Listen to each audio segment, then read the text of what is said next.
Bonjour. On va parler de la plateforme cloud de Google. Beaucoup de App Engine et un petit peu de Compute Engine.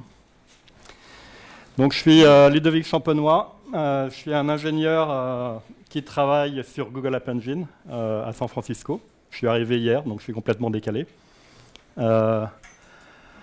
J'ai été embauché initialement en tant qu'ingénieur et puis ils m'ont demandé de faire aussi du management, mais c'est assez bizarre pour moi, mais je suis aussi devenu manager, quoi. Ce qui ailleurs que Google, je n'aurais pas accepté, mais chez Google, ça va, quoi. C'est possible de manager des ingénieurs. Donc je m'occupe de la plateforme runtime de Google App Engine. Donc on a deux langages qui sont managés par mon équipe, Java et Python. Et puis aussi des SDK. Donc on fournit des SDK que vous pouvez installer sur vos laptops pour développer des applications App Engine, quoi. Donc s'il y a des bugs, vous pouvez me contacter à ludo@google.com. Il y a beaucoup de bugs, mais on essaye de les fixer. Donc on va parler un tout petit peu. Bon, désolé, les slides sont en anglais, j'ai pas eu le temps de les traduire. Mais au moins je vais pouvoir faire la présentation en français. Donc je parle ni français ni anglais. J'ai oublié le français et je ne suis pas encore à un bon niveau en anglais. Donc désolé pour ça. Donc on va parler un petit peu de Google en général et plutôt de la plateforme cloud qu'on est en train de mettre en place avec plusieurs grosses technologies qu'on essaye d'unifier. Donc en particulier Compute Engine. Qui connaît Compute Engine? 3, 4.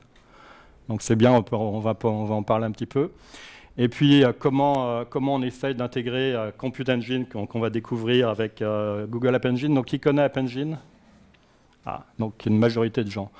Donc là c'est intéressant parce qu'on essaye d'intégrer les deux et c'est ce qu'on va essayer de voir avec l'introduction de modules et de ce qu'on appelle VM Backends dans App Engine, quoi. Et si on a le temps, au bout d'une heure, on pourra parler un petit peu de lock-in et comment vous pouvez essayer d'échapper au lock-in avec App Engine.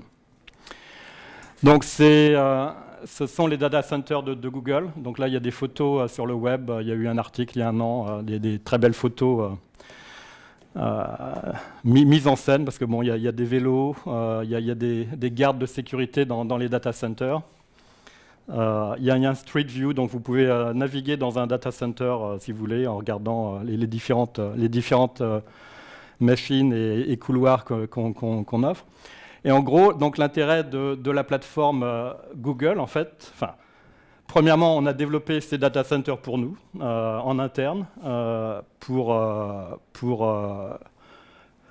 servir les applis comme Search, Ads, donc c'est assez gros. Maintenant, Google Docs, Gmail, etc. Donc, en fait, toutes ces applis que la plupart vous utilisez tous les jours, ça tourne dans ces data centers.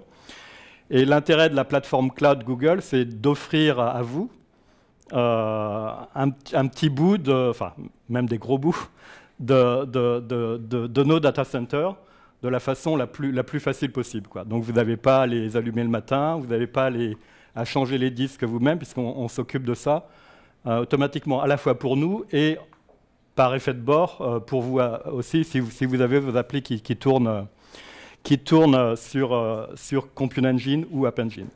Donc en gros, c'est quand même assez intéressant parce que vous bénéficiez de toute l'expertise des gens qui travaillent 24 heures sur 24 pour manager ces data centers. Et ce qu'on vous garantit, c'est que votre application ou Google Search, en fait, sera traitée de la même façon par ces ingénieurs, quoi. C'est-à-dire que s'il y a un plantage, si on doit faire un failover d'un continent à l'autre ou d'un état à l'autre au niveau data center, ce sont des ingénieurs Google qui font ça. Et pour eux, c'est indépendant que ce soit un search Google ou votre application qui tourne sur nos data centers, quoi. Donc il y a un an, en 2012, il y avait un super article dans Wired, si vous pouvez retrouver l'article sur Internet. C'est assez impressionnant de voir ce qui se passe au niveau data center, quoi. Donc, le nuage ou le cloud, je ne sais pas comment on dit en français, C'est principalement trois gros groupes qui est d'abord infrastructure, ce sont des machines que vous pouvez booter et après vous installez ce que vous voulez dessus. Donc traditionnellement c'est plutôt Amazon et AWS qui a ouvert ce marché-là. Et depuis peu en fait Google a une offre qui s'appelle Compute Engine qui couvre ce AIS layer. Donc en fait vous pouvez maintenant créer des VM avec Compute Engine, et on va le voir tout à l'heure. Donc le premier qui était dans le marché, c'est évidemment Amazon, mais on essaye de rattraper le retard au niveau offre. Et ça a été annoncé il y a 1 an à Google I/O et annoncé de manière officielle, c'est-à-dire complètement supporté, je crois, cette année à Google I/O. Donc c'est un produit entièrement supporté. Donc deuxième layer qui est Platform as a Service, le PaaS. Donc là c'est traditionnellement le layer que App Engine a plus ou moins inventé. Il y a un bout de temps maintenant, en 2008 je crois, ou 2007, 2008, où là en fait vous développez votre application, que ce soit en Python ou en Java, une web app, et vous la déployez sur la plateforme as a service, et on s'occupe de tout. Donc on s'occupe de booter des VM quand il faut, de tuer les VM quand il faut, d'optimiser le trafic. Donc c'est ce qu'on va voir. Troisième layer, c'est que celui que vous utilisez tous les jours, qui n'a pas un Gmail account ici? Personne. Donc tout le monde a un Gmail account. Donc ce sont des applis que vous accédez, vous n'avez pas besoin de la booter, de l'installer, rien. Vous l'utilisez avec Chrome, ou Internet Explorer si vous voulez. Que ce soit Gmail, que ce soit Google Docs, que ce soit toutes les applis que Google commence à offrir et offre de plus en plus. Donc la Cloud Platform, en fait, la partie visible sur laquelle vous pouvez déployer vous-même vos applications, ce sont les deux premiers niveaux, donc infrastructure et plateforme. Software, il n'y a rien, tout ce qu'il faut, c'est l'utiliser, c'est tout. Donc, votre application, vous voulez l'installer sur ce rack, dans ce data center. Donc, c'est ça l'offre Google Compute Engine. C'est que vous voulez votre application qui tourne sur ce petit data center, sur ce petit rack. Très simple. On va le faire immédiatement, d'ailleurs. Je vais une petite démo. Là, j'ai la... Est-ce que c'est assez... Vous arrivez à lire, là? C'est assez gros? Donc là, c'est la nouvelle console cloud. Bon, on est en train d'unifier, parce qu'on est en train d'unifier les consoles cloud, mais vous allez voir deux types de consoles aujourd'hui, mais on essaye de les unifier. Celle-là, c'est la nouvelle console cloud qui permet, pour un projet qui s'appelle Cloud Roadshow, de voir les VM qui tournent dans Compute Engine. Donc ce qu'on va faire ici, c'est cliquer sur le New. On va créer une VM.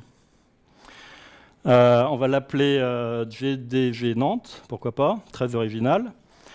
Et on va prendre tous les trucs par défaut, mais vous pouvez la créer en Europe, vous pouvez la créer aux États-Unis aussi. Donc Europe, US, c'est important pour les Européens, pour avoir éventuellement leurs données qui restent sur des data centers européens. Bon, vous avez vu tout ce qui se passe actuellement, c'est assez important au moins de contrôler où va être votre processing et où vont aller vos data. Vous pouvez choisir un machine type. Donc là, on va prendre une virtual CPU, 4 Go de mémoire pratiquement, mais là, il y a à peu près 22 types de VM que vous pouvez choisir. Donc ça, c'est un UI qui est complètement commandé par des API REST. C'est-à-dire que là, on va utiliser une appli web. Mais si vous voulez exécuter la même commande de manière dans un outil que vous programmez au niveau client, voilà un petit peu ce que vous devez écrire comme payload et la poster sur nos sites web. Donc toutes les API, et ça c'est assez intéressant, vous pouvez customiser l'UI et après sauver la payload et après la mettre dans votre logique de programmation client qui va créer des VM. Donc ça, c'est très important. Et bien sûr, il y a l'équivalent. On a un command line, un outil que vous pouvez downloader et utiliser pour pour faire des scripts de commandes. Donc là, je vais prendre tous les défauts et on va appuyer sur Create. Donc ça va prendre, là ils disent que ça prend quelques minutes, j'espère que ça va prendre un peu moins de quelques minutes. Donc il est en train de la créer. Donc dans ce projet, j'en avais déjà une, ça y est, elle est bootée. Donc en fait, on va passer en niveau terminal. Et là, j'utilise le command line tool qui s'appelle GCUtil, donc Google Compute Utility. Le projet cloud que j'avais créé, il a un nom bizarre, Striped Strata, n'importe quoi. C'est un projet qui nous permet de vous facturer, mais vous pouvez créer plein de projets, soit App Engine, soit Compute Engine, soit Cloud Storage, donc toute l'offre du cloud Google. Et donc là, on va simplement se connecter en mode SSH sur cette machine GDG Nantes. J'accepte tout. Donc si on regarde le uptime, voilà. Non, c'est laquelle celle-là 4. Voilà, 0 minutes. Donc on vient de la booter. Donc là, après, si vous voulez faire sudo apt-get, ce que vous voulez, hein, install Apache 2, vous avez votre VM. Donc on l'a booté et vous pouvez y accéder par SSH et vous pouvez l'utiliser comme une machine tout à fait normale. Voilà. Donc elle est là, si on clique dessus, ça c'est le UI pour la voir. Donc je ne sais pas si vous utilisez les trucs équivalents Amazon, mais ça fait exactement ce que ça doit faire. Avec en plus tout l'environnement Cloud Platform, ça veut dire que vous pouvez éventuellement accéder à Cloud SQL, à BigQuery, TaskQueue, Storage.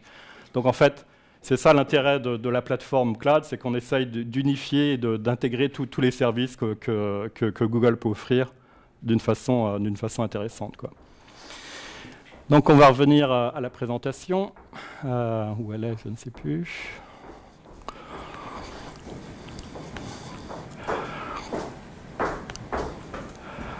Donc là, en fait, en 1 minute, on a booté une VM, enfin on a créé une VM, on l'a bootée, on a installé Apache. Voilà. Autre démo, c'est typiquement pas Google. En fait, Google, l'intérêt de Google, c'est les problèmes d'échelle, en fait. Tous les problèmes que résout Google, de manière individuelle, c'est très simple.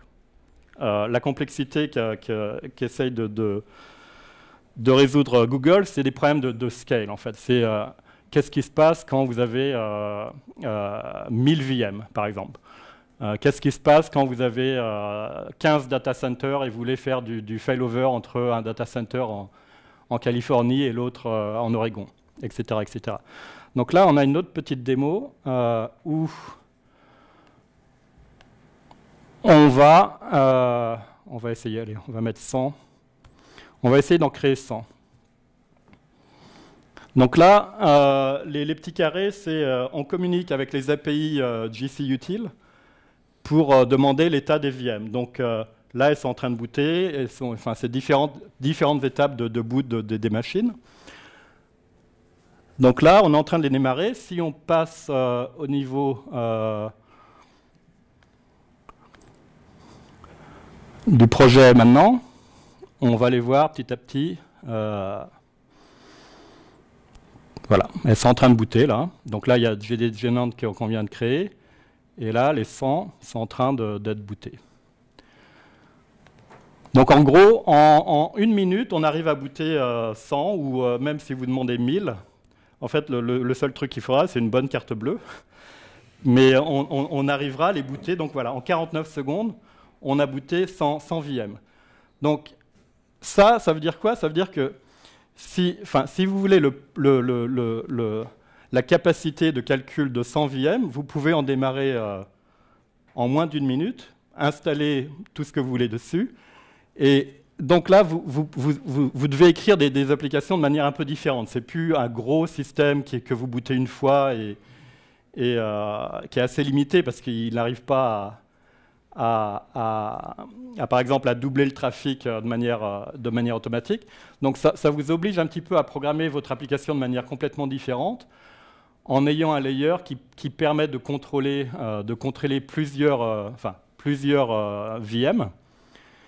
Et donc là, le type de programmation est assez différent parce que c'est plutôt, vous devez avoir conscience de comment je peux couper mon application en petits morceaux et démarrer ou tuer dynamiquement des VM comme ça. Là, on a créé toutes les VM dans le même data center en Europe, mais vous pourriez très bien en créer la moitié aux États-Unis, l'autre en Europe, ou gérer vous-même cette redondance entre data centers. Donc là, elles sont toutes là. Voilà, elles sont toutes démarrées. Donc on peut se connecter une par une si on veut, et on peut les tuer aussi en appliquant sur le reset. Donc là, on est en train de les shutdowner une par une. Donc vous allez le voir petit à petit disparaître.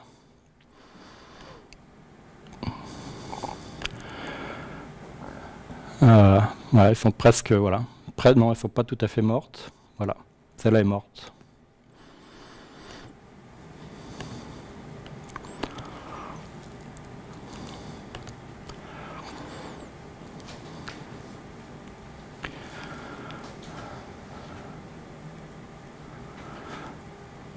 Voilà. On va revenir en mode présentation.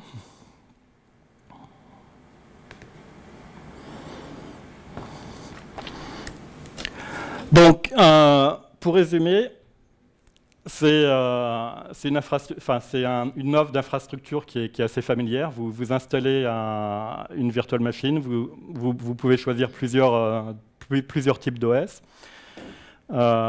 C'est hautement sécurisé, de plus en plus. Même la NSA, à partir d'aujourd'hui, n'y arrive plus à y accéder. Non, c'est pas un commentaire officiel, mais c'est vrai qu'il y a eu des articles récents dans la presse sur des trucs qui se passaient de manière plus ou moins illégale. Et maintenant, en fait, même le trafic inter-data center est complètement encrypté depuis peu, quoi. Ça connecte avec le Google Network. Donc, en fait, c'est Google. On fabrique des data centers, on fabrique des connexions entre les data centers. Donc, on met des câbles sous les océans nous-mêmes pour gérer cette communication. Donc, ça veut dire qu'en fait, la communication entre ces VM est vraiment, vraiment rapide, quoi. À la limite, presque même plus rapide que d'accéder à un disque, quoi. Donc, à la limite, là aussi, vous programmez de manière différemment si vous savez que en fait, communiquer avec une autre VM est plus rapide que stocker un fichier localement, quoi. Donc, au niveau billing, c'est assez intéressant parce que on charge donc le temps d'utilisation des VM. Mais si vous n'utilisez que 11 minutes de processing, on va ne facturer que 11 minutes. C'est-à-dire qu'à partir des 10 premières minutes, vous êtes facturé à la minute. Donc là, imaginez sur Amazon, vous utilisez 1 minute de CPU, vous êtes facturé 1 heure. D'accord? Donc en fait, c'est 60 minutes le truc. Donc si vous utilisez, mettons, 10 minutes sur Amazon, vous allez payer 1 heure. D'accord? Si vous utilisez 10 minutes avec 6 VM sur Compute Engine, vous n'allez être facturé que 10 minutes, multiplié par 6, donc l'équivalent au niveau power de 60 minutes, quoi. Donc en gros, pour le même prix, vous pouvez avoir une charge qui est 6 fois plus performante si vous arrivez à sharder votre logique en 6 VM. D'accord? Donc là, c'est quand même assez intéressant. Vous pouvez créer des disques temporaires ou des disques statiques, c'est-à-dire qui vont survivre à un reboot de la machine. Donc il y a deux types de disques, temporaires ou persistants. Et l'intérêt du persistant, c'est que vous pouvez le remonter, vous donnez votre machine, vous pouvez le remonter à une VM qui tourne aux US, même s'il a été créé en Europe, et ça peut marcher, quoi. Donc on transfère le contenu des disques de manière très rapide. Donc les disques jusqu'à 10 terabytes, donc ouais, j'avais dit 22 maintenant, et en fait maintenant il y a 64 instances, types d'instances, et on en rajoute. On en rajoute assez fréquemment. On vient de rajouter une couche load balancing, donc toute cette partie logique que j'avais décrit initialement, si vous voulez faire du load balancing entre toutes les VM, vous pouvez en utilisant un load balancer Google. Snapshotting, vous pouvez freezer l'état d'une VM, l'hiberner et la rebooter quand vous voulez. Donc ça, c'est hyper intéressant pour arriver à un état stable. Vous hibernez tout et après, vous pouvez réactiver très rapidement vos VM en faisant vraiment le processing que vous voulez. Donc tout ça est disponible aujourd'hui de manière complètement supportée par Google, quoi. Donc voilà, eux, ils avaient mis 1 minute 6, je ne sais plus combien on avait mis pour 49 secondes. Donc là, le data center européen était plus rapide que celui-là qui devait être aux États-Unis, je ne sais pas. Donc bon, en gros, c'est entre 30 secondes et 1 minute 30, mais j'aurais pu mettre 1000, 10 000. L'année dernière, à Google I/O, en fait, mon VP avait fait une démo, il avait commencé la démo comme ça, et il y en avait 1, 100, 200, 300, et je crois qu'il s'est arrêté à 600 000. Bon, 600 000, je ne pense pas qu'il y ait beaucoup de clients qui puissent arriver là, mais en fait, c'était l'intérêt de la démo à Google I/O, c'est qu'on était capable d'embooter 600 000 et on arrivait à les servir, quoi. Donc, ça, c'est la première partie, l'infrastructure comme un service. Compute Engine. Donc, si vous ne l'avez pas encore utilisé, je vous conseille de l'utiliser. Contrairement à Google App Engine, en fait, il n'y a pas d'offre gratuite. C'est-à-dire qu'on ne vous donne pas, je crois que on vous donne pas même une micro VM. Il faut mettre une carte de crédit, quoi. App Engine, c'est la partie plateforme en tant que service. Donc, elle a une couche gratuite. Donc, vous pouvez démarrer en utilisant des applications et déployer sur App Engine de manière gratuite. Il n'y a pas de problème. Donc, c'est une plateforme qui est complètement managée. C'est-à-dire, vous n'avez rien à faire. Vous n'avez même pas à dire quel operating system vous voulez. Vous n'avez rien à installer puisque on vous fournit des runtimes qui sont préconfigurés. Vous n'avez même pas à penser à est-ce que vous avez beaucoup de requêtes ou pas, puisque c'est nous qui regardons en fonction de la demande de charge sur votre site web. C'est nous qui prenons la décision de booter d'autres instances ou pas. Donc en gros, tout ce qui vous reste à faire, c'est développer l'application. Il y a encore un peu de boulot, mais vous développez votre application et puis vous travaillez sur votre code et vous ne savez pas le serveur, ses caractéristiques, parce que vous laissez tout à App Engine pour manager tout ça. Et bien évidemment, on arrive à scaler automatiquement, c'est-à-dire que si votre application, c'est un petit site de blog personnel où il y a 10 requêtes par jour, vous n'aurez besoin que de temps en temps, quand il y a une demande, d'une instance maximum, quoi. Donc pour ce type de trafic, c'est gratuit, il n'y a aucun problème. Si maintenant vous êtes comme des clients du style Snapchat, je ne sais pas qui connaît Snapchat ici? Personne? Non.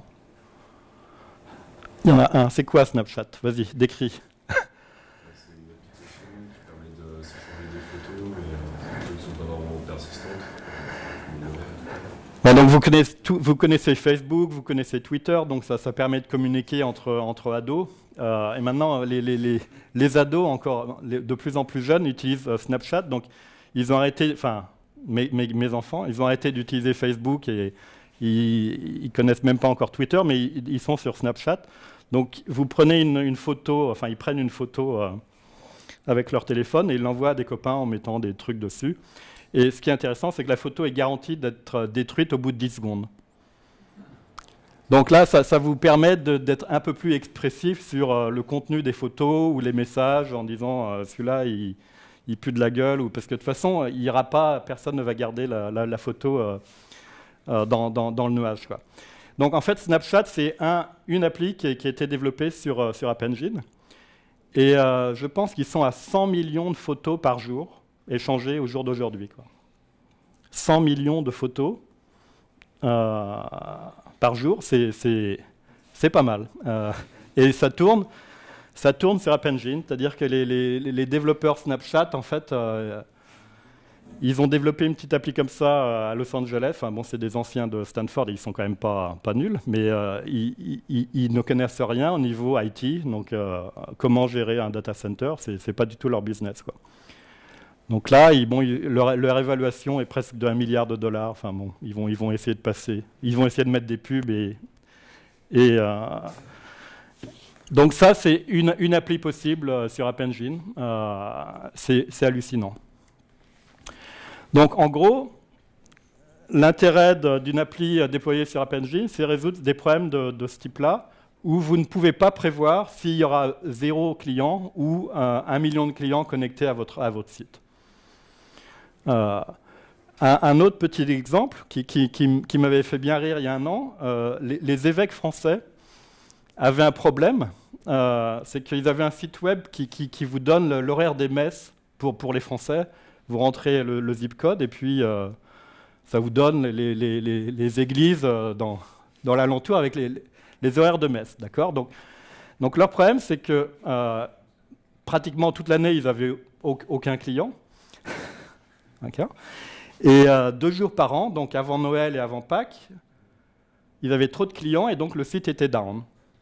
Donc en gros, toute l'année, soit il n'y avait personne, soit quand il y avait de la demande, eh ben, ils n'arrivaient pas à servir leurs clients. Donc c'est un problème typique, ça. Donc quelqu'un a passé leur application sur App Engine.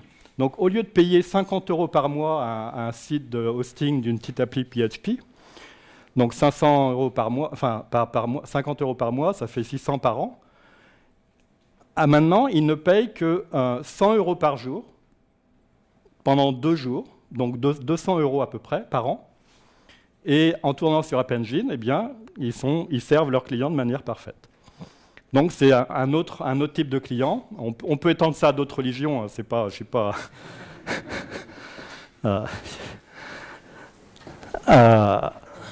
Donc c'est un miracle. Mais ils sont ravis. Donc bon, ils ne savent pas qu'ils tournent sur des centres de calcul américains et tout, mais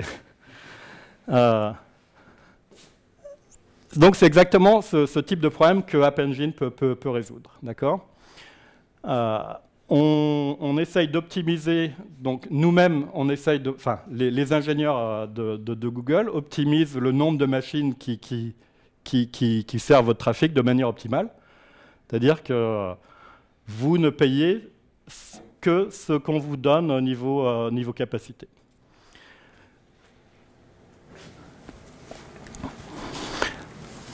Donc ça, c'est les petites récapitulatives de la plateforme App Engine. Elle a démarré très tôt, en 2008, donc c'était la première, enfin c'était assez innovant à l'époque. Et initialement, le seul runtime qui était disponible, c'était Python. Pourquoi c'était Python ? Parce que chez Google, il y avait un gars qui s'appelait Guido van Rossum, je ne sais pas si vous connaissez. C'est celui qui a inventé Python. Et donc, il travaillait chez Google et il a dit pourquoi pas ne pas offrir Python comme une plateforme runtime initialement. Donc, c'est pour ça que ça s'est sorti en Python en 2008. Bon, tous les gourous Java chez Google n'étaient pas très contents, donc ils ont travaillé sur à peu près la même implémentation, mais écrit en Java aussi. Donc, 2009, on a sorti Java. 2011, on a sorti Go. Et à Google I.O. cette année, donc au mois de mai, je crois que c'était mai 2013, on a sorti PHP. Donc là, PHP, c'est assez énorme, même si le langage n'est pas pur au niveau algorithmique et construction. En fait, je pense que la moitié du monde web tourne sur PHP, quoi. Donc c'est assez énorme, quoi.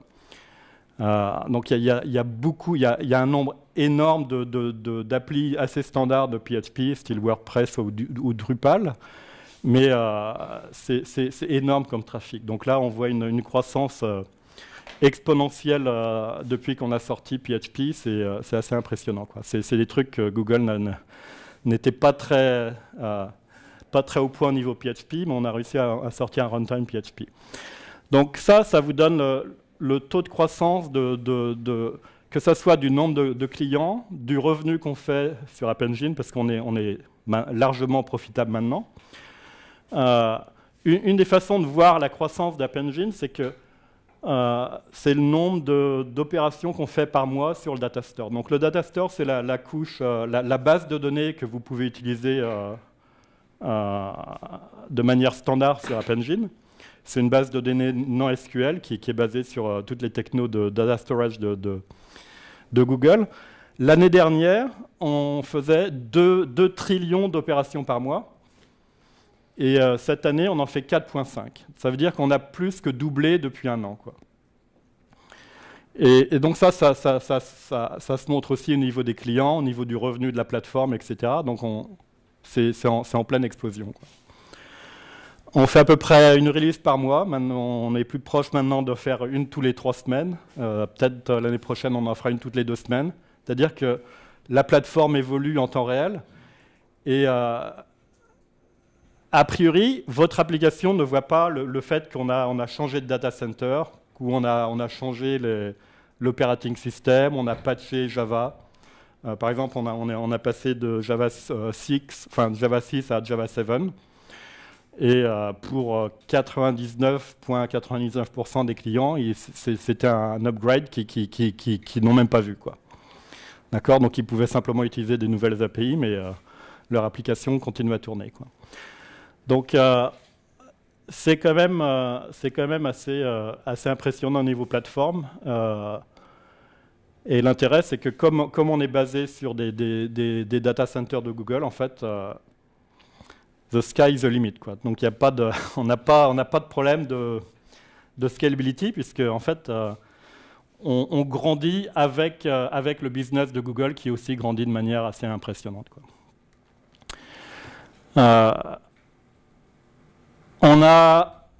Donc tout à l'heure, je parlais de la console cloud de Google. Donc, comme App Engine est sorti en 2008, on avait écrit nous-mêmes une console d'administration qu'on est en train de migrer page par page sur une console unifiée où il y aura à la fois une gestion des projets App Engine avec une gestion des projets Compute Engine. Donc ça, c'est une bitmap de l'ancienne, de la console existante. C'est relativement simple. Vous avez une partie dashboard qui vous montre un petit peu des courbes importantes. Donc là, la première, c'est requêtes par seconde. Et vous pouvez voir l'historique jusqu'à un mois. Donc là, 0, 0, enfin, donc là, très peu, mais très peu de requêtes. Ça peut monter à 400 requêtes par seconde, 1000 requêtes par seconde, 10 000 requêtes par seconde, c'est pas très grave. On y arrive. Instant, ça vous montrerait le nombre d'instances qui servent votre trafic. Donc par défaut, c'est souvent 0 pour des tout petits sites web, ou 1 quand vous faites une petite démo, jusqu'à ce qu'on a vu dans Compute Engine tout à l'heure, 100, 200, c'est pas très grave. Donc voilà la partie administration. Donc on va faire une petite démo.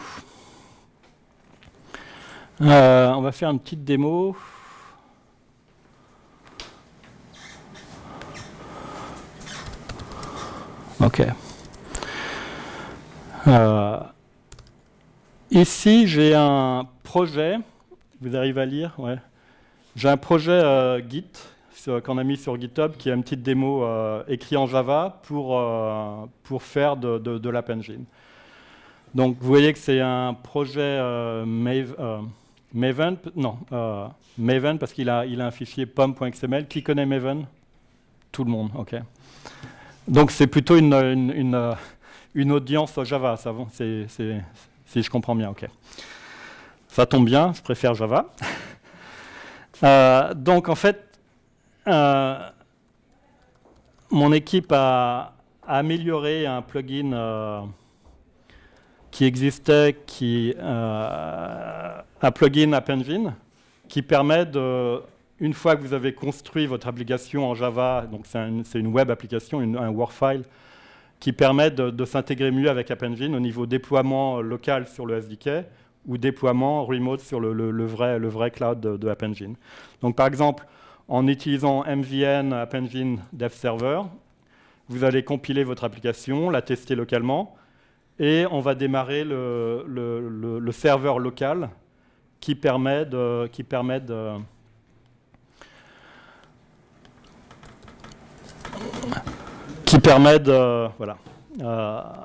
d'utiliser en mode localhost l'application. D'accord, donc en une ligne de commande, donc MVN App Engine Dev Server, j'ai tout fait, y compris éventuellement downloader via Maven le SDK App Engine qu'on package comme un artefact. Donc au final, il n'y aura même pas besoin d'installer un SDK puisque c'est Maven qui va l'installer la première fois. On va le tuer comme ça. Et donc l'intérêt de Maven, c'est qu'en fait, vous avez le même projet en NetBeans, vous avez le même projet en... Qui utilise NetBeans? Personne? Une? Vous avez le même projet en Eclipse? Qui utilise Eclipse? OK. Et vous avez le même projet en Android Studio. Qui utilise Android Studio? Une seule personne? Donc l'intérêt d'Android Studio, c'est assez intéressant, c'est que c'est un environnement de développement qui a été entièrement recustomisé pour faire du développement Android par Google. Donc c'est Google qui fait un partenaire avec les gens de IntelliJ, parce que c'est quand même IntelliJ à la base. Mais l'intérêt de Android Studio, c'est qu'il ouvre... il permet d'ouvrir des fichiers Maven, donc des projets Maven. Donc en gros, vous pouvez développer votre appli mobile Android et votre appli backend App Engine en utilisant le même build system. Non, le même IDE.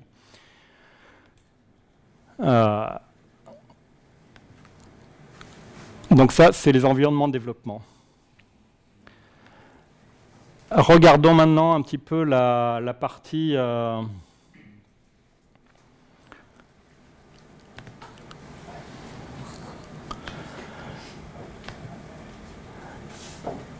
console.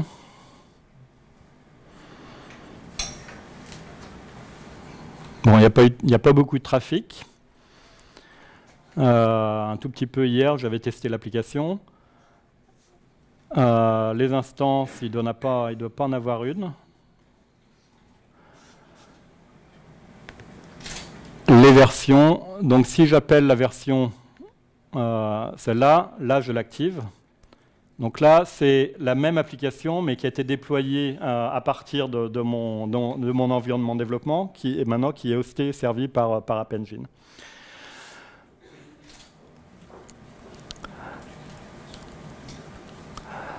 Donc, en gros, si vous regardez l'anatomie d'une URL App Engine, en fait, le domain name principal, c'est appspot.com. Vous pouvez rajouter votre propre domaine si vous voulez, mais par défaut, vous utilisez le domain name appspot.com. La deuxième partie, c'est le nom de l'application. Donc, c'est le app ID de votre application, ce que vous devez donner quand vous créez une application. Et la troisième partie, par défaut, il n'y en a pas. Et s'il y en a, c'est le nom d'un module ou d'une version de votre application. Donc l'intérêt d'App Engine, c'est que quand vous déployez une application, vous pouvez la versionner. et les anciennes versions sont gardées de manière live.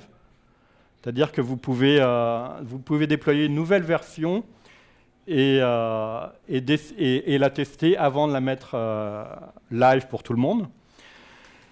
Et si vous ne mettez pas le nom de version dans l'URL, en fait, vous allez arriver sur la version par défaut. Mais en mettant le nom de la version, vous pouvez rediriger le trafic sur une version séparée.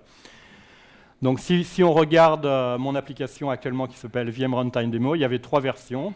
Guestbook, c'est la version par défaut. J'en avais une autre créée à Londres où elle n'est pas par défaut, et une troisième ici, pas par défaut non plus. Donc l'intérêt d'avoir plusieurs versions ici, c'est que vous pouvez utiliser le traffic splitting. Donc c'est vraiment à ce niveau que vous administrez votre application, quoi. Il n'y a vraiment pas compliqué. Vous pouvez dire, je voudrais mettre 20% de mon trafic sur la version Hello London. Et OK. Donc là, 20% du trafic, et donc on le calcule par IP address, sera redirigé sur la version qui n'est pas par défaut. Donc là, l'intérêt, vous pouvez mettre 20% de vos utilisateurs qui vont tester une nouvelle version. Et vous pouvez regarder les logs par version. Et donc, vous pouvez voir comment votre application tourne. Si elle a des exceptions ou si 20% de vos clients ne sont pas vraiment contents et qui remontent du feedback, vous pouvez tester un petit peu live des versions avant de les mettre par défaut. Donc là, on voit aussi les versions, donc 80% sur la version par défaut qui s'appelle Guestbook et autrement 20% sur le truc de Londres. On va revenir au niveau traffic splitting, on va l'enlever, sinon quand je vais activer l'application, je ne saurai plus dans quelle instance il va aller. Alors, c'est version delete, voilà.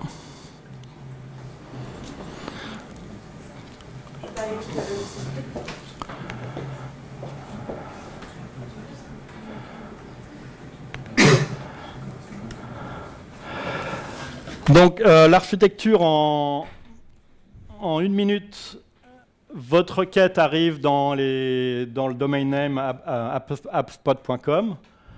Google a ce qu'on appelle des front-end, donc des serveurs à la périphérie du monde Google. Et l'intérêt de ces front-end, en fait, ils sont dans le monde entier. C'est-à-dire que je suis sûr qu'il y a un front-end serveur qui doit tourner pas loin d'ici. Donc, en fait, votre client qui accède à votre appli de Nantes va rentrer dans le réseau Google, sur des serveurs qui tournent, j'imagine, en France. Et une fois que le trafic est rentré dans les réseaux internes de Google, c'est redirigé sur des couches que mon équipe gère, qui est des milliers ou des millions de process qui sont des serveurs, enfin ce qu'on appelle App Server au niveau App Engine, qui vont effectivement tourner votre business logic, que ce soit dans une JVM ou dans un runtime Python, ou maintenant un runtime Go et un runtime PHP. Toutes les parties fichiers statiques de votre application sont servies par le même serveur de données statiques de Google. C'est-à-dire que si vous avez du JavaScript, des images, du HTML statique dans votre web app, en fait, elle sera servie de la façon la plus proche de là où sont vos clients. D'accord ? Donc ça risque même pas d'accéder à ce niveau-là parce que ça utilise toute la partie de cache que Google a. Et ensuite, votre application, en fait, vous utilisez ce qu'on appelle des API Google App Engine pour accéder à une base de données NoSQL, pour rajouter une couche Memcache qui est par défaut sur App Engine. Donc, vous pouvez utiliser une couche de cache mémoire distribuée entre instances automatiquement de manière très simple, ou utiliser des API du style utilisateur pour savoir qui utilise votre application. Donc vous pouvez savoir qui utilise votre application, très simplement, s'ils sont logués en tant que Google ou pas, ou par une adresse email Gmail. Donc, on récap, mais on offre plein d'API, et l'intérêt de ces API, en fait, elles sont plus ou moins langage agnostique, mais on offre un layer qui est langage spécifique. Mais les services du type module, TaskQueue, cron, Datastore, en fait, tournent déjà sur Google, et votre application ne fait que interagir avec ces services. D'accord ? Donc, vous n'avez jamais à booter une base de données NoSQL ou même SQL avec Cloud SQL. Elle est déjà là, qui tourne dans le cloud. Donc, en fait, votre application ne fait que l'utiliser par des API très, très simples à utiliser. Si on avance un petit peu dans l'architecture d'App Engine, en fait, il y avait une notion de différents types d'instances. Donc là où tourne votre application, on avait une notion de front-end et de back-end. Donc la notion de front-end, c'était quand votre application tourne dans un front-end, premièrement, la taille mémoire et le nombre de corps que vous avez pour votre application est réduit. Et vous êtes obligé, une requête est obligée de s'exécuter en moins de 60 secondes. Et on a imposé ces contraintes parce qu'en fait, l'intérêt d'App Engine, c'est qu'on est complètement distribué dans le monde entier. C'est-à-dire que votre application peut s'exécuter sur un data center à l'instant T, et la requête d'après va s'exécuter sur un autre data center. Donc en fait, il n'y a pas d'état, on ne garde pas d'état autre que ce qu'il y a dans la base de données Datastore ou Cloud SQL pour votre application. Et on est capable de migrer le trafic et de le contrôler up and down de manière très très fine. On avait une notion de back-end qui vous permet en fait de traiter un petit peu du processing batch. Donc si vous faites un MapReduce qui prend énormément de temps au niveau calcul, ou si vous faites de l'image processing, vous pouvez faire l'équivalent, vous pouvez définir un back-end pour App Engine dans lequel il n'y a plus la limite des 60 secondes d'exécution par requête. Ce qu'on a fait depuis cet été, en fait, c'est unifier la notion front-end et back-end en les renommant modules. Donc, depuis peu, en fait, maintenant une application App Engine, c'est au minimum un module, une version, une instance. Donc, c'est ce qu'on a vu tout à l'heure. La version, c'était guestbook. L'instance, c'est quand je l'ai exécuté. Le module, c'était un module défaut parce qu'on ne l'avait pas nommé. Donc en gros, ça c'est la partie équivalente de ce qu'on a sorti depuis 2008 sur App Engine.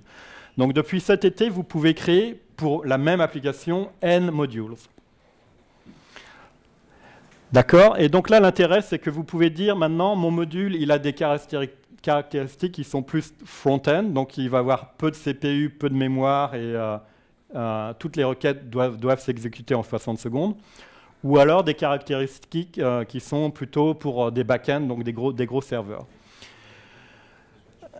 Avant, les back-end App Engine n'avaient pas de version. Maintenant, puisqu'on a unifié la notion entre les deux, ils sont versionnables aussi. C'est-à-dire que vous pouvez aussi versionner vos modules batch, si vous voulez, de manière uniforme. Bien évidemment, puisque tous ces modules appartiennent à la même application, ils partagent les mêmes caches, Datastore, Cloud SQL. Donc toutes les ressources sont globales à votre application. Donc, dans le monde Java, un module, c'est simple, c'est une web application, donc c'est un Word file. D'accord ? Donc le processus de build pour Maven, c'est le packaging, c'est Word, etc., etc. Quand vous créez un projet sur Eclipse, NetBeans ou IntelliJ, c'est un projet web app. On a étendu cette notion de projet à l'équivalent dans le monde Java EE pour Java, qui est le Enterprise Archive, Earfile. Vous connaissez ? Qui ne connaît pas Earfile ? Donc en fait, Maintenant, vous pouvez créer avec NetBeans, IntelliJ ou Eclipse ou Maven des projets Earfile, les configurer pour App Engine, et en fait, ça peut être votre unit de déploiement pour App Engine. Donc là, l'intérêt, c'est que vous êtes très très modulaire au niveau création de votre application. Vous la coupez en morceaux. Vous pouvez même mettre des modules qui ne sont pas accessibles pour le public. C'est-à-dire que même s'ils ont une adresse URL bien spécifiée, vous pouvez interdire le trafic public. Ça veut dire que seulement, mettons, que vous voulez que votre trafic public arrive au niveau processing par ce module. Ce module a le droit de faire des appels sur ce module-là, mais un client externe ne pourrait pas accéder directement à ce module-là. Donc là, vous pouvez avoir du contrôle, par exemple, de billing ou de quota, ou de savoir qui fait quoi dans le point d'entrée de votre application, et après déléguer le vrai processing de votre requête sur d'autres modules qui tournent dans le cloud. Donc ça, c'est assez nouveau depuis cet été. Ça va sortir vous pouvez l'utiliser au jour d'aujourd'hui en mode expérimental, et ça risque de sortir au début de l'année de manière tout à fait standard. Chaque module maintenant a plusieurs propriétés de scaling, j'en ai déjà parlé. Donc Automatic Scaling, c'est le mode actuel d'App Engine, le mode standard. C'est que App Engine décide pour vous quand est-ce qu'on va booter ou tuer des instances. Manual Scaling, vous dites pour des backends, vous dites je veux 10 backends. Donc, quand vous déployez votre application, App Engine va booter 10 instances et les avoir up and running pour tout le temps. Et puis, Basic Scaling, en fait, vous dites, je veux maximum 10 instances, mais entre 0 et 10, en fait, App Engine va se charger de démarrer ou de tuer des instances. Donc, pourquoi on a fait cette unification entre modules? C'est premièrement pour des gros clients qui avaient besoin de plus d'un seul module au niveau complexité de leur business logic, mais aussi c'est que on voulait que un ou n modules de votre application puissent aussi s'exécuter en dehors du monde classique d'App Engine. Donc vous vous rappelez au début de la présentation, j'ai parlé de Compute Engine, où vous créez une VM et vous installez ce que vous voulez dessus. En fait, on a introduit une notion qui s'appelle VM Managed Backends, qui est en fait un process App Engine qui va tourner votre module de votre application, mais qui va le tourner dans une VM, la même qu'on a créée au début de la présentation. Et donc là, ça ouvre la possibilité, enfin, ça rejoint les deux mondes entre Compute Engine et App Engine. Donc ça vous donne la simplicité et les API qu'on vous propose dans App Engine, et la capacité de calcul d'une vraie VM. D'accord, parce que les instances sur lesquelles tourne App Engine sont petites. Sur Compute Engine, vous pouvez dire je veux 4 cores, 40 gigas de mémoire et 10 terabytes de disque. Là, en fait, vous pouvez le faire. L'autre intérêt, c'est que si vous avez déjà utilisé App Engine, vous avez vu qu'on limite la plateforme Java, par exemple. Pourquoi on la limite? Parce qu'elle n'est pas sécurisée. Elle n'est pas sécure par défaut. Même si Oracle prétend le contraire, il y a des API qui sont hautement insécures dans Java. Par exemple, AWT, toute la partie graphique de Java est une couche native. Et dès qu'il y a du code natif C++, en fait, il y a des très bons hackers qui arrivent à bypasser la protection mémoire de AWT, et donc de savoir ce qui se passe dans l'environnement. Et ça, on ne veut absolument pas que vous regardez ce qui se passe dans les data centers de Google, quoi. C'est pour ça qu'il y a la couche de sécurité qu'on a imposée dans App Engine. Dans une VM, la sécurité arrive au niveau de la virtualisation Et donc là, vous pouvez faire ce que vous voulez. Et une application qui tourne, une application App Engine qui tourne dans Compute Engine, on vous donne accès à toute la puissance de la JVM. D'accord? Donc il y a AWT, vous pouvez l'utiliser, il n'y a aucun problème. Donc on va faire une petite démo si on a le temps. On va passer... ouais, je vais prendre NetBeans, c'est le plus simple.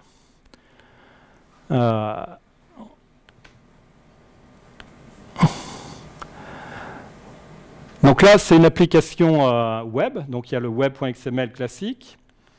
Et le descripteur d'App Engine, c'est appengine-web.xml. C'est celui qui vous permet de dire, ça c'est mon application ID, et ça c'est ma version.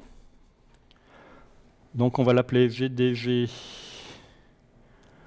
Non, pourquoi pas. Et le seul truc que je dois faire pour changer ce module en VM, c'est enlever ces commentaires. On va regarder un petit peu comment ça marche. Le premier truc, c'est vous dites, ce module, je veux qu'il tourne dans une VM.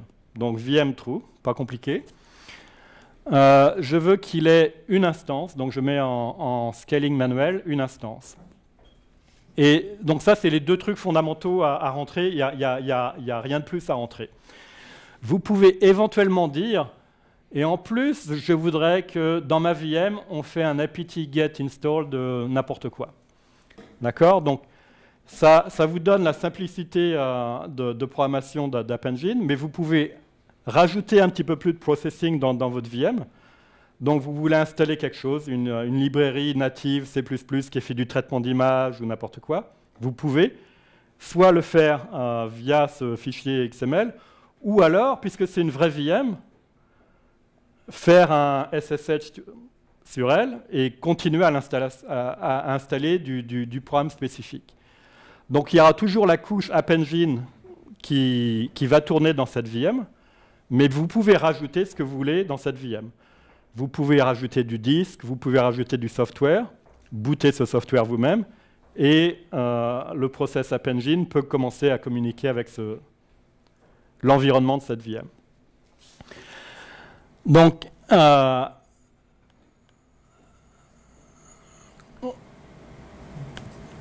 avant de faire le truc, avant de faire le déploiement,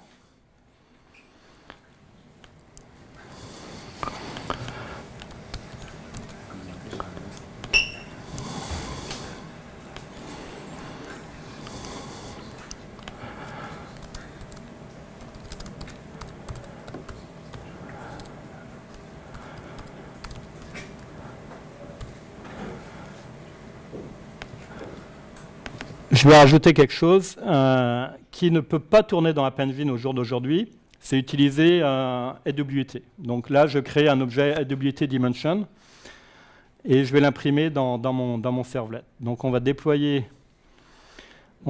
cette application en utilisant update. Ça marche, OK.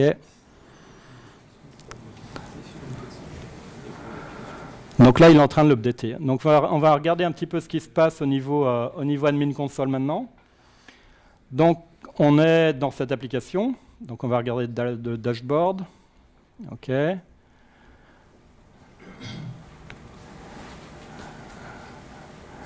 Il est en train de la déployer. Donc dans peu de temps, on verra une nouvelle version dans la partie version. Donc on va cliquer dans version.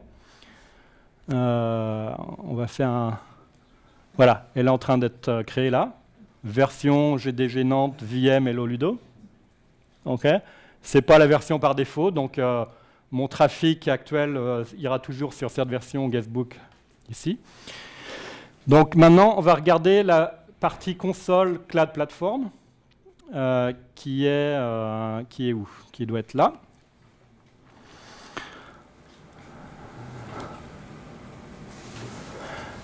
Zéro minute. Vous voyez qu'elle est en train de booter là. Donc c'est App Engine Default version GDG Nantes VM Hello World. Donc c'est une vraie VM de la même façon que je l'ai créée tout à l'heure, sauf qu'elle est complètement managée par App Engine. Donc c'est App Engine qui va décider de la booter et d'installer toute la partie, toute la couche de communication App Engine pour les API, pour appeler le data store, le cloud SQL, etc. On va voir si maintenant l'API est disponible. Alors.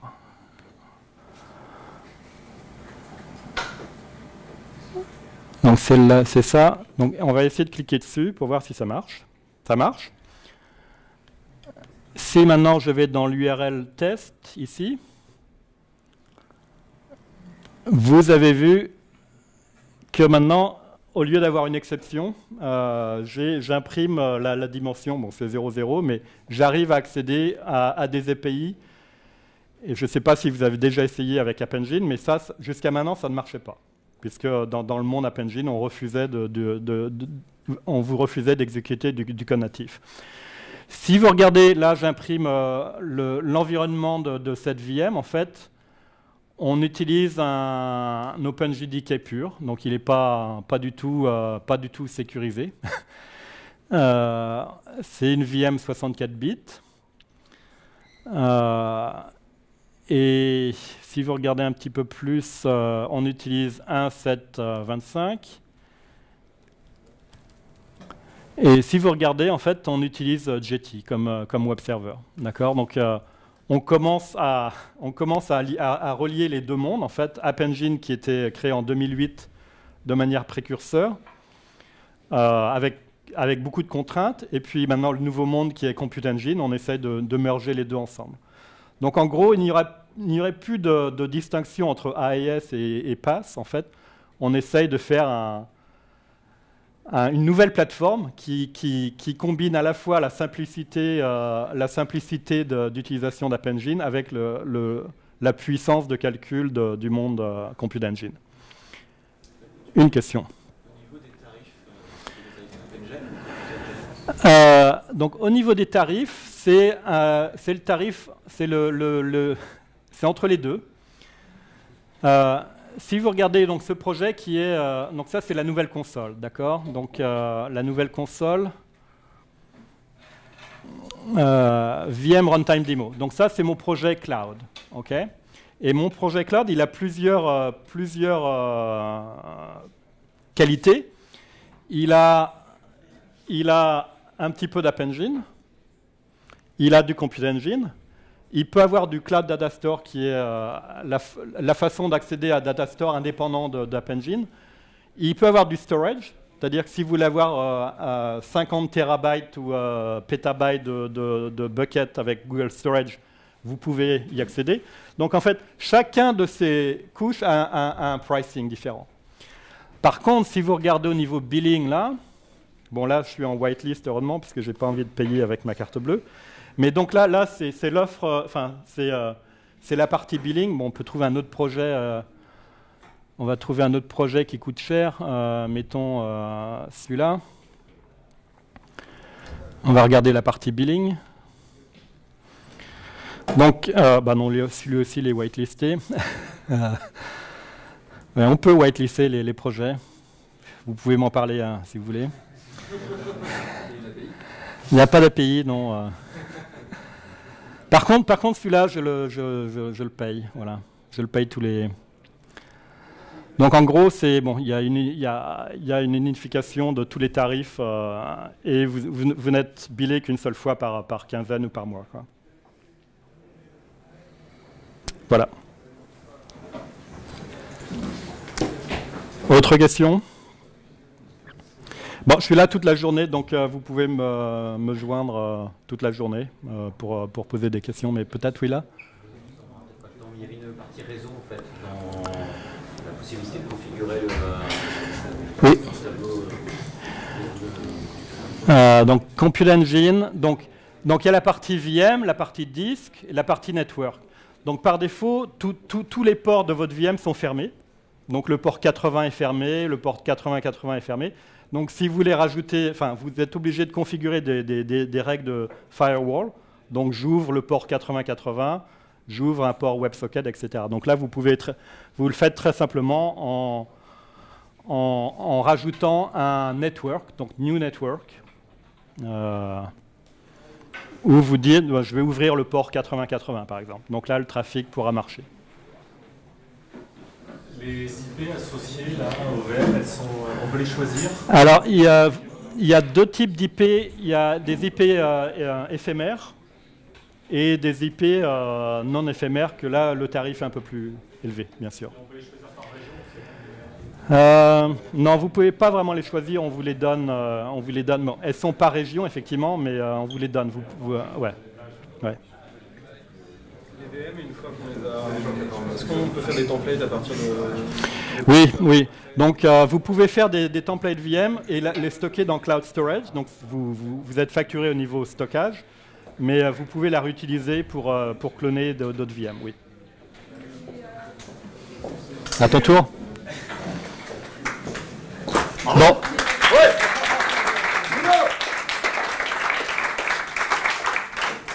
Direct à Silicon Valley. Il a fait le voyage pour venir nous voir. Maintenant, je vais aller dormir, ouais.